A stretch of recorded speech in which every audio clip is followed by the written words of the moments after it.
Hello guys, this is The-Epiphany, and today I'm doing a Perceptor attack against a cult. I noticed that there is an Enaripsa on the other team, so I'm going to wear my AP loss resist trophy immediately, because I don't want to get AP raped.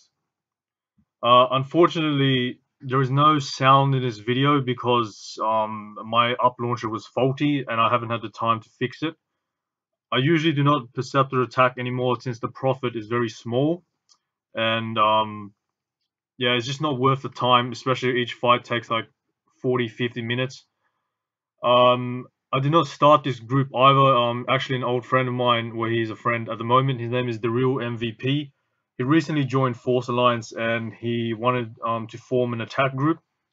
So that's why I decided to join him, and we're going to be fighting. The other three people in the team is a Sakria, Flip, and Kra. I have no idea who they are. I don't know if they're good or not. Because like I said, they were just random people from the Alliance who messaged saying they wanted to Perceptor attack. So the original plan for this fight, we were gonna kill one panda first because having double panda in a team is quite lethal because you can throw, like, you can pretty much double the throw power and throw like people from our side back to the enemy side, and it's quite annoying. Yeah, so I have an Ivory Dofus, of course, and that explains why he's doing like 110 on me with his fire spell. Oh, this Echo actually has, well, it's not decent resist. It's quite low, to be honest, and I'm pretty sure that the enemy team is gonna target him. Which explains why the Panda used vulnerability on him, and yeah. He seems to be multi-element, and he's using, well, full buffs. That's actually quite low damage. Anyways, yeah, so he has a vulnerability, two vulnerabilities on him, so they're probably gonna try and kill him.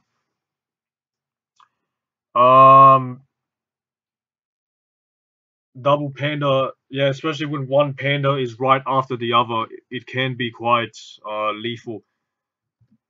Okay, he's throwing me. I'm not sure where. Oh, wait, okay. Let's see.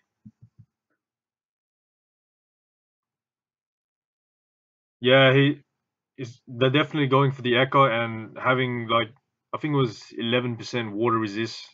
That's pretty high damage on him. I'm going to bring the Echo to safety, which is why I am going to control the Tofu. I'm also going to push the enemy Echo Flip away so that he can't do any damage to our Echo Flip. The next person in the initiative order is Thereal-mvp, so he's gonna shield, which is why I'm gonna bring the Echo Flip close to us. Also gonna hit the panda to MP rape him. Yeah, Albino Tofu, even though it has 8 MP and the black Tofu has 13 MP, Albino Tofu is capable of MP raping, which is why I decided to use it over the black Tofu. Our Sakura Dante says he wants to sacrifice the Echo Flip, but there might not be any need when Thereal-mvp shields him. Okay, so the Echo is going to shield his panda now, and yeah. Okay, so he's going to use Plastron, which is a spell that gives 20% of the HP as shields. I told him that I don't need shields because I've high resist and I'm pretty much full HP. Oh, okay. Oh yeah, he's actually an intelligence masquerader, which he has a heal wand as well. I think I maged that wand for him actually. I gave it to him like a few months ago, back when we were in cult. Yeah, but it's pretty nice that he's a healer and I'm also a healer, so that's good. Yeah, this wand is AIDS. It's pretty AIDS because it heals a very decent amount as well. The Sakura is agility from the looks of it, and he's going tank mode. He's gonna gain vitality every time he hits for an infinite amount of turns in that mode, so that's good. Alright, Hyper Mage is going in.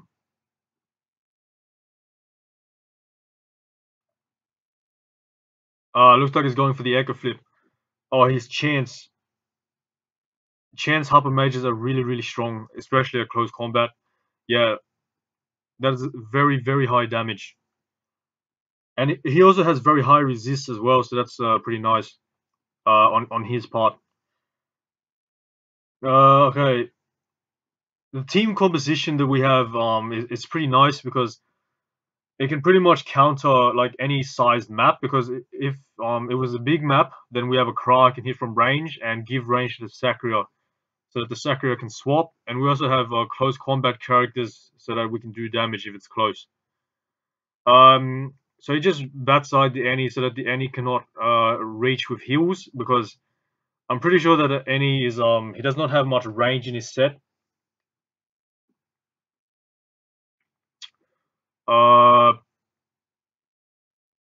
Okay, it's the Panda's turn now, and I'm pretty sure it's gonna throw. I told my team that we might have to change targets because Pandas have a very high resist, and they can use Boozer, which gives them 25 damage, 75% damage sustain. Yeah, that Echo is getting targeted big time.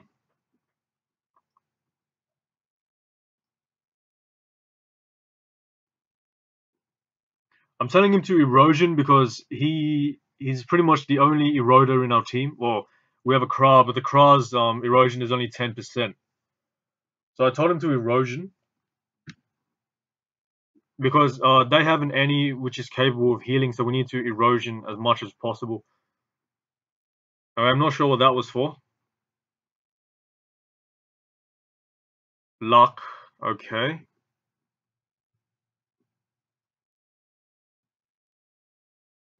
What is he doing? I have no idea. His damage is so low as well. Okay, this might be bad. There was no point in using that Claw of Siangle twice, because what's the point of just pushing him? Pen is just gonna pick him up anyway and then throw him to the other side. Yeah, he has Echo Flip's luck, which is 50% damage. Oh my! He doesn't even have the erosion spell, so that's bad.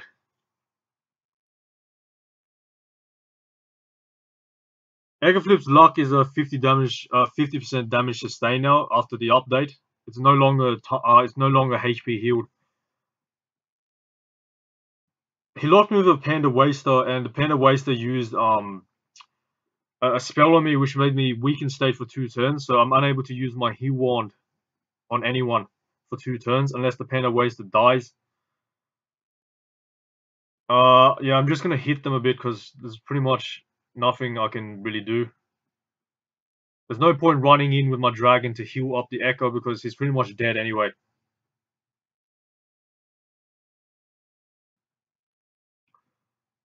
That's a bad thing. Tofu pushed the Hyper Mage back.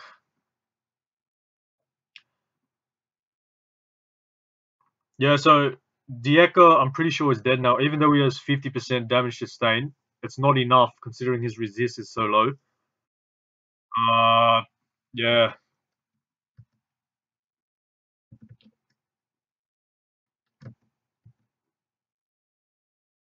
Okay, let's see.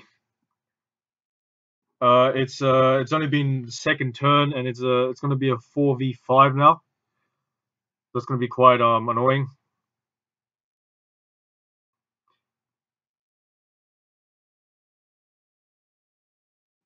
I think he might be going for the Hopper. Oh, that's nice. He made him unhealable.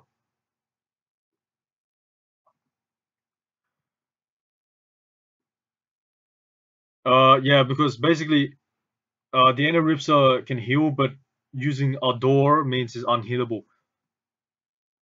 I told him to go there because the Ripsa might use Preventing Word on him. If it gets a linear, yeah, like that, might use Preventing Word. However, I don't think the Annie has range because, judging from his set, he has like 45% resist. So usually sets that have high resist like that, they lack range. Yeah, he has no range. He's just gonna prevent himself. He can't heal because the Harper Mage is unhealable state. Yeah, it's good. Looking pretty good at the moment, and now we're just gonna do some damage to the Harper Mage. That's nice. Using the he used attraction so that the Harper's. Oh no. The Adore spell made the Harper unlockable as well as unhealable, so he's able to run. Looks like he's going for the Cry now. That's actually a pretty bad decision because the Cry is fully shielded. Yeah, that's pretty much. Yeah, even The-Real-mvp said that, like, going for the fully shielded character, there's really no point of that. The Cry should be able to kill now. Like, she's a glass cannon Cry, so she should be able to kill.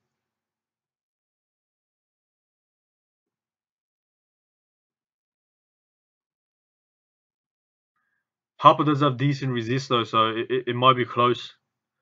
But we need the Harper Mage dead this turn, because otherwise the Panda's gonna pick him up and then put himself in rooted state, so the Harper Mage is safe. Okay, we just got attacked by some hot people, whatever. Okay. I'd say that we should go for the Echo next, because the Echo has low resist and is the only form of erosion that they have.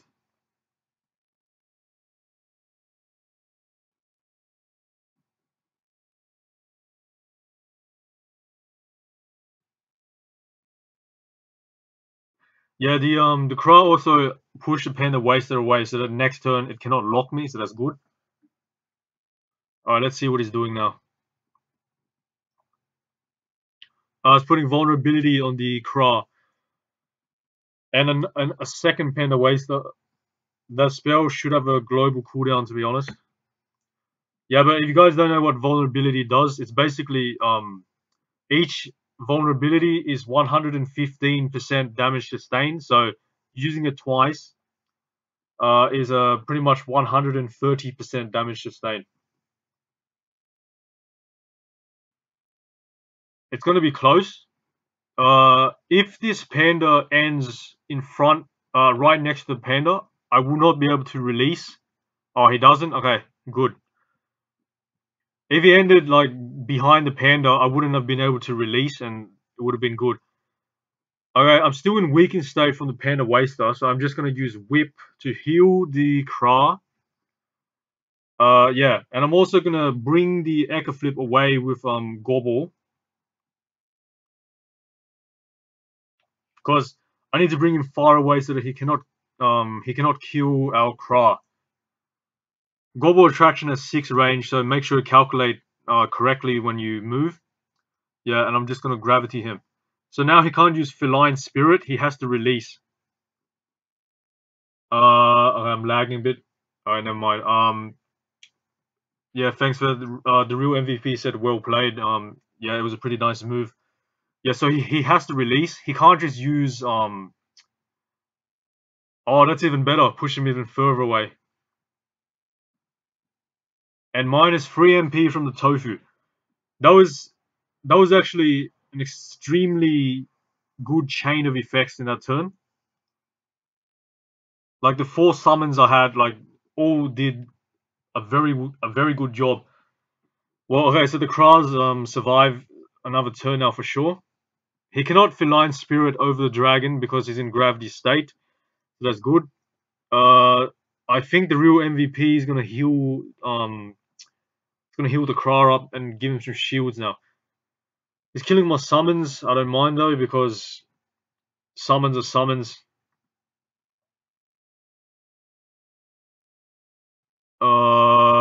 Yeah, there we go, healing. Yeah, it's nice. The real MVP is actually like an extremely experienced player. I knew him from back in Colt. He has like tons and tons of resist, tons of HP, and he can still heal decently. That means he has decent intelligence. It's very, very rare to find somebody with such characteristics. He knows the game well as well. He knows like the moves and stuff needed in PvP to win the fight. Yeah, I'm glad I'm fighting with him. It's been a while since I did fight with him. Because he left Colt like a month or two before I did. Okay, so the Enerips this week did 96 on me with selective word.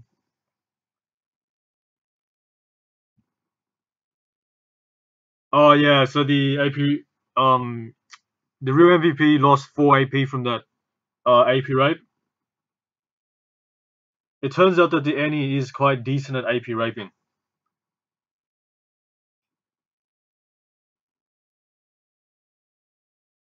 We're going for the Echo flip right now because the Echo has low resist, and I think his HP was a bit low anyway, so it's a good idea to kill him.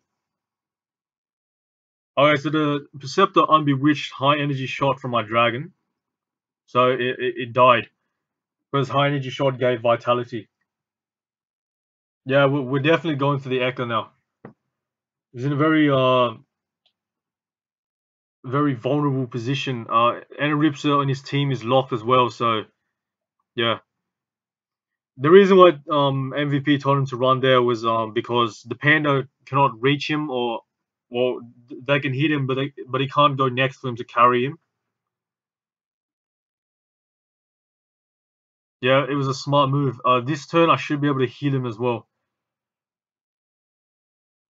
Okay, so it's putting vulnerability on me. I'm actually going to be very, very interested to see how much damage they are capable of doing, since I have like 49% water resist and 40 fixed resist.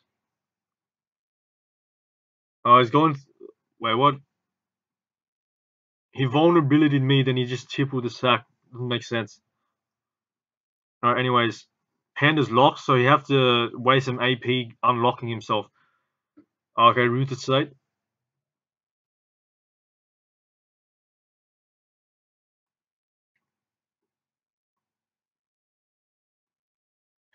Unfortunately, I cannot kill the Echo because I'm locked. Okay. It's hitting us both. Okay, yeah, 333 damage. That's easy.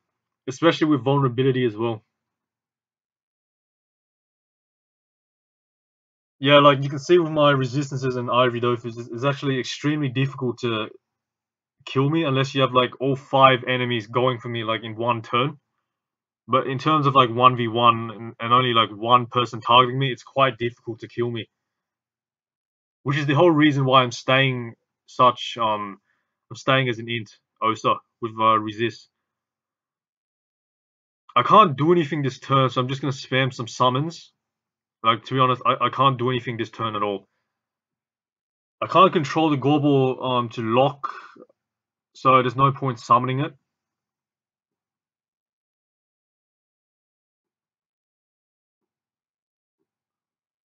I believe the Enaripsa is locked by the Albino Tofu. So maybe the real MVP can end behind the Albino Tofu so that the enemy can't release. I don't know. I won't tell him that. He'll probably do it himself anyway, but we'll have to see. Yeah, the real MVP goes right before the Enaripsa, so if he can keep the Enaripsa locked, then the Echo won't get heals. He's running away far now, okay.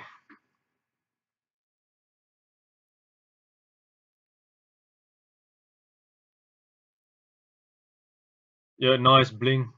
Oh, that is nice. Oh, even better. Even better. Yeah, that was actually a very, very smart move. I didn't even know that existed. Yeah, but now, like, even if he has range, he can't, like, heal because he has no line of sight.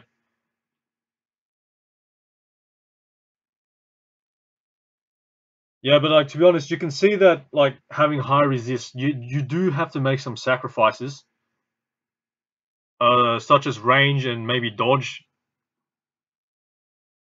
Yeah, so he had to spend his whole turn killing summons and stuff, so, yeah. The Egger Flip used luck on himself, so he has 50% damage sustain. I'm not sure if this Sakura will be able to kill, but we'll have to see.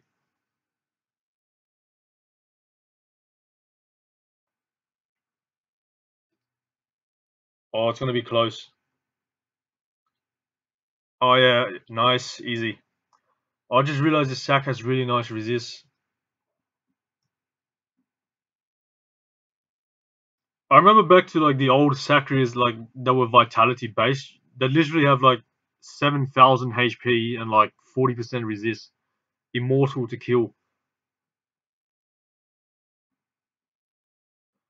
He's putting erosion on the panda now, but I don't think there's any need for it since pandas can simply unbewitch themselves.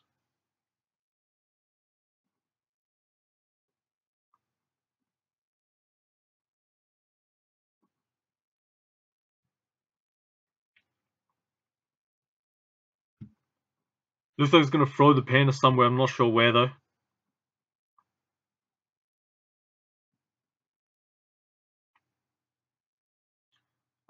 That spell it throws and then it attracts you towards the spot where you throw.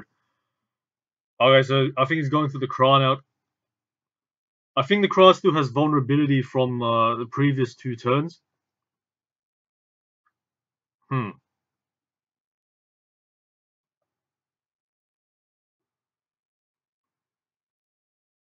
I don't think this panda can kill.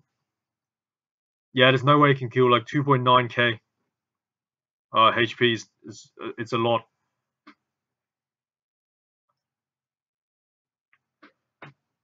Okay, so to be honest, I can go and release the Enaripsa so I have line of sight to heal the Kra, but I'm contemplating doing that or to lock the Annie with Gobbles. Let's see what my team thinks.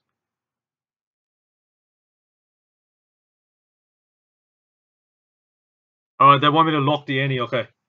To be honest, I do think that was the better idea because keeping the Annie locked, he's useless for a turn, and then next, the real MVP is next, and who can shield up and heal the Kra if needed.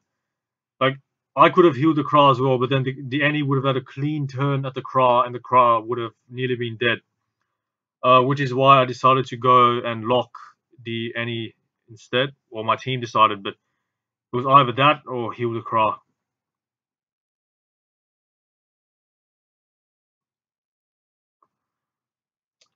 Thanks again, he said, well played. Oh, that's nice. Yeah, Plastering's cooldown is finished. Oh, that's really, really nice. Kra is definitely not dying for another turn.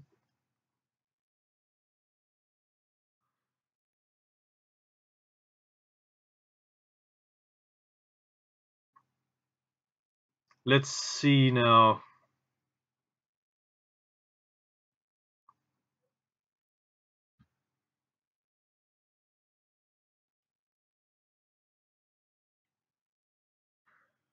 Alright. I think the Sakura is gonna transposition the Kra out of there. Yeah, there we go. Yeah, because Kras at close range they are pretty much useless, so it's best for a Kra to hit from range. He's kept the pandas locked as well, so the pandas will have to waste some AP throwing them away. Once again, that was well played. It was the most logical thing to do.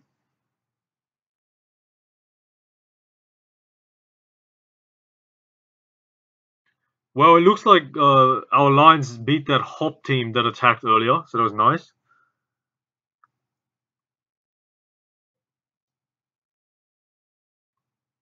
He's saying it's not hop, but I'm pretty sure it was hop. Like I'm pretty sure it was hop. I opened the thing and I looked at it and it was hop.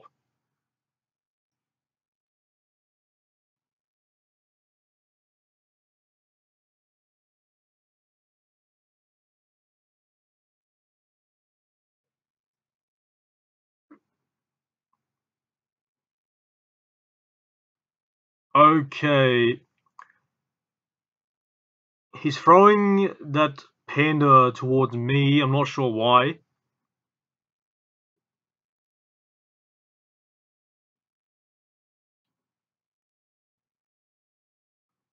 Let's see what he's doing.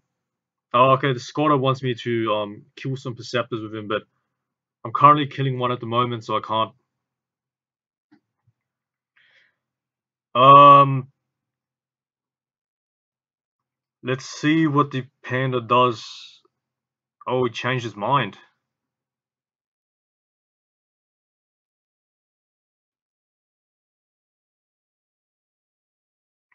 Probably gonna melancholy. Yeah, there we go.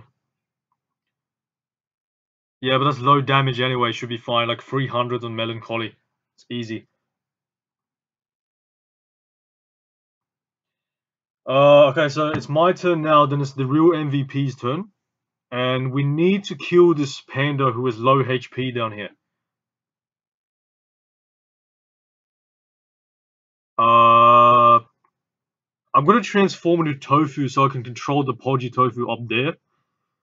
Then I'm going to, I think, swap the masquerader out of there so he can screw up the panda. Also gonna end here so that the tofu can push him into me and cause some extra pushback damage.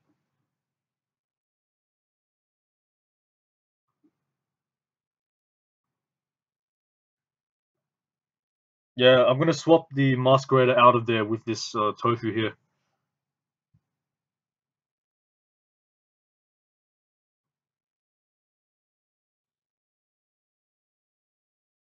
Just gonna kill the panda waste. I can't do anything else. The real MVP should be able to kill the panda now. I'm not sure though because he does have high resist, so we'll have to see.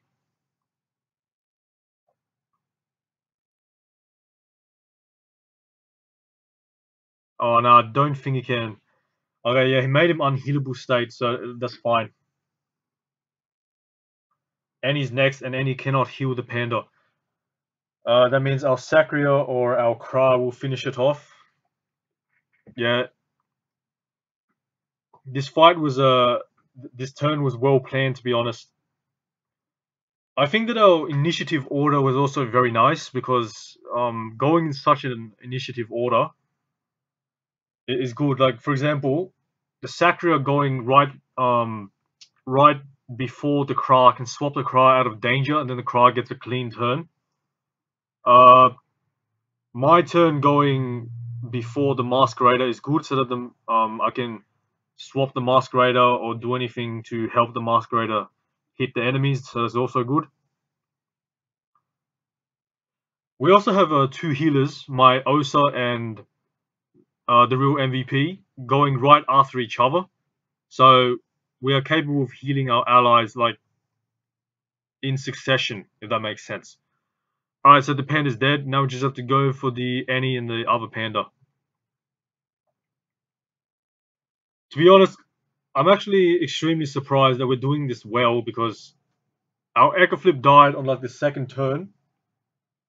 And I thought that it might have been a loss like at that time because whenever like you lose a player on like the second turn, you're at a severe disadvantage. Yeah, but there's no way we could have known that the Echo was like had that low resist. The real MVP just messaged in the alliance chat recruiting for a Perceptor hunt, and then I guess people just PM'd him if they wanted to join.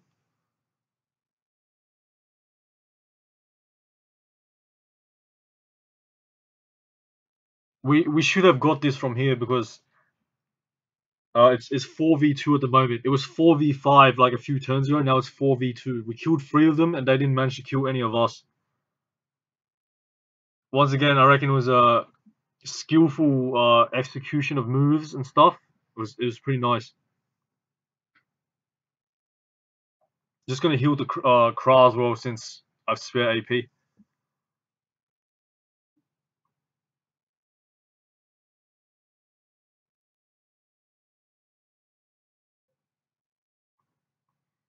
Gonna kill the panda waster on my tofu because it is quite annoying. It has high resist and high lock, so like especially for a summon, it has high resist and high lock, so it's pretty difficult to kill and it gets annoying. I'm gonna hit the Annie since I guess we're going for the Annie next.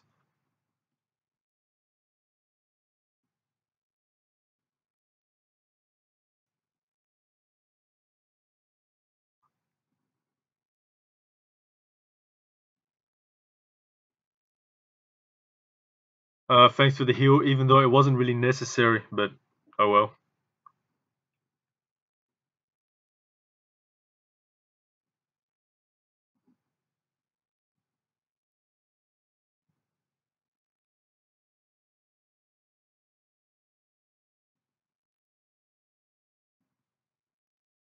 Um, yeah, we should got this from here.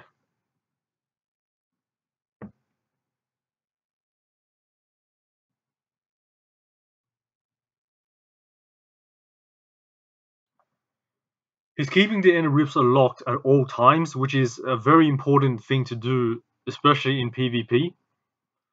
Because the inner ripsa is a healer, and you don't want the inner ripsa to be healing up his team because that's bad. Um, yeah, we might start going for the Perceptor now. I'm not sure. Okay, maybe not this turn. Uh,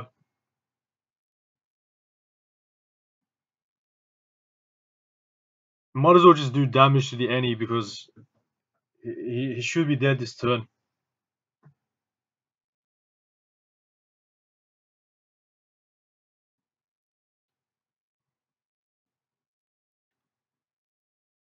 Yeah, that's absolutely weak damage, to be honest. Well, I wouldn't say weak because it's on a high resist.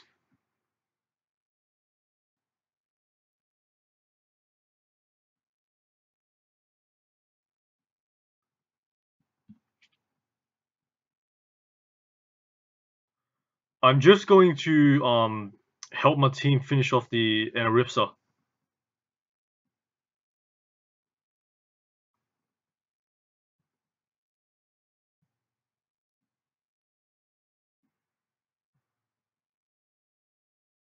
Yeah, pushing him against the wall to do extra damage with pushback damage. Also gonna swap the the toad over so it can do some extra damage because it was locked by the panda. It might not go for the Annie though. Oh yeah, there we go. Because Annie had high resist, then Annie had higher resist than the panda, so it went for the panda instead.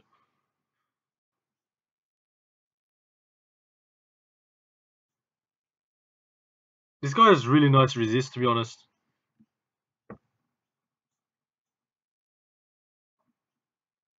He should kill the Anaripsa this turn.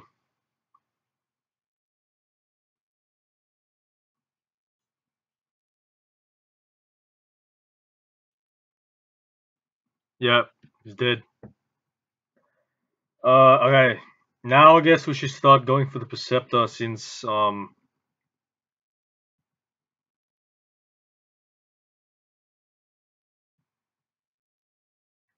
yeah, Panda should be dead soon. I should start getting the Perceptor down here so that my team can hit.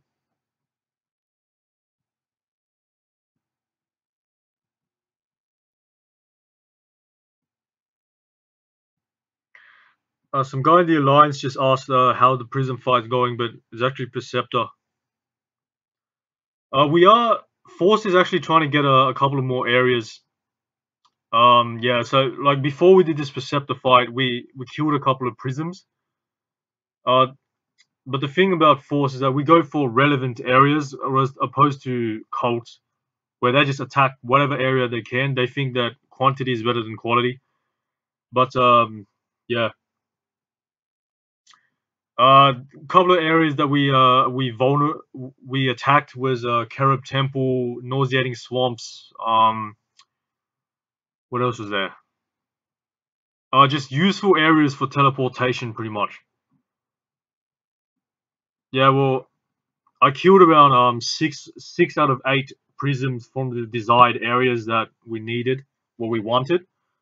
So it's good.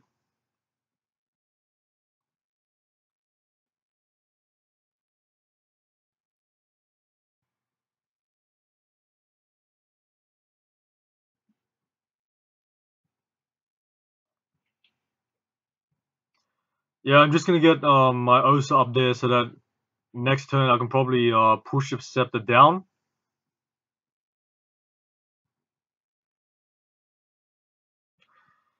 Okay, so it appears, yeah, I forgot all about Sacria's being able to swap. So he's just gonna swap the Perceptor down. I forgot about that.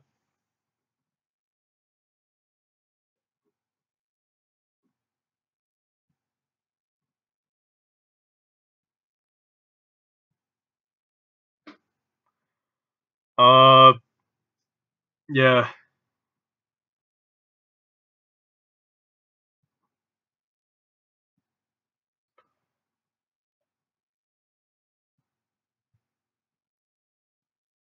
I'm not sure why he pointed there. I had 4 MP left of the tofu.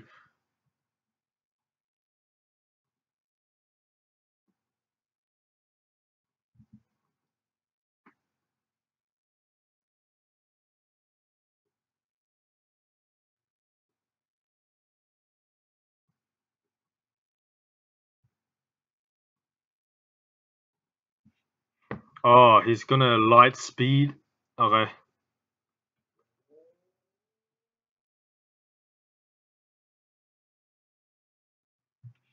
There we go. He has let's see. He has a +5 range from his set actually, so that's good.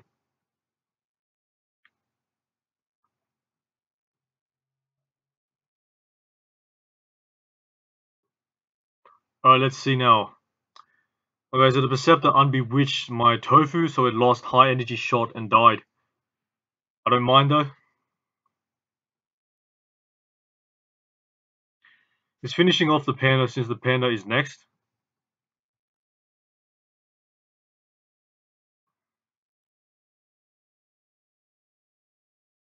Alright. I'm gonna do something interesting this turn, and that is bring the Sacria down as close as I can. I'm gonna use this with combination of gobbles and tofus.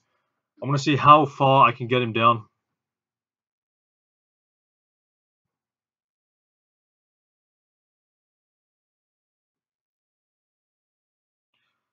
I'm gonna get some AP from the gobble, and then I'm gonna release the Sacria down. Now I'm gonna pull him.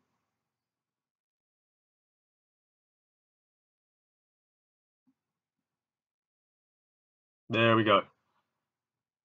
So I pretty much moved him like, I think that was like 13 squares or so. Yeah, it's pretty nice. He's down here now, so that now he can hit the Perceptor. Yeah, it was a pretty satisfying turn, like moving him down that many squares. I've never actually done it before, but I plan to do it.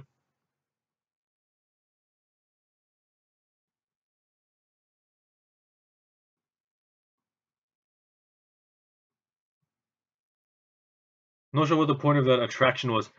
Yeah, but we won the fight anyway.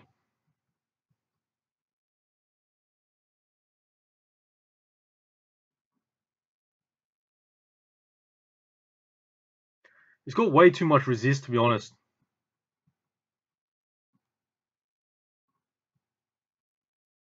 I'm asking him why he chose to go tank mode, especially because he already has so much resist.